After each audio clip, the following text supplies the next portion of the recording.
Hi, this is Jim Sackman, and this is another Success Friday video talking about coaching in business. And in this little series about coaching in business is all about helping you understand the coaching model so you can apply it to your employees and people that you work with that you need to help improve performance.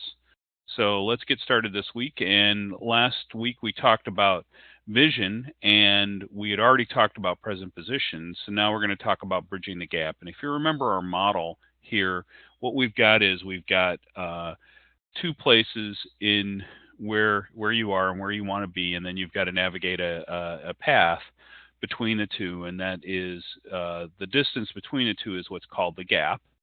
And we already have a model now. We've already talked about how much work it takes, and this depends on kind of what coaching you're trying to do to understand where you are now and where you want to be. So really, now we're going to talk about the plan, and that's the whole goal of that plan is to close the gap between present and future.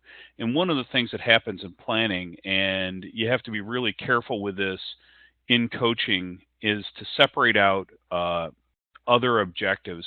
What people often put in there is say, as long as I'm doing this, I might as well make this better too.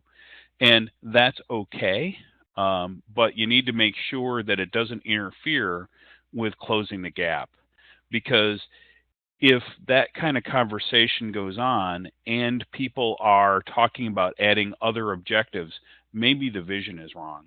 So that's something to think about as the plan's being developed. Oh, yes, I'd like to close this too. And if you remember even earlier, before we talked about this model, we talked about SMART. And SMART goals are what's really important, and the plan needs to be SMART as well. So it's got to be heavily metric. It's got to be clear what you're trying to achieve, specific, measurable, action-oriented, result, realistic, and time-bound. So all of those things need to apply to the plan as well as the goals at the end. So now that you've got the plan developed, it's time to go to work.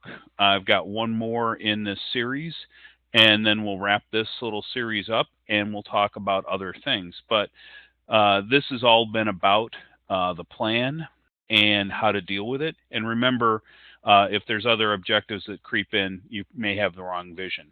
So have a great weekend. Jim Sackman, Focal Point. Change your business, change your life.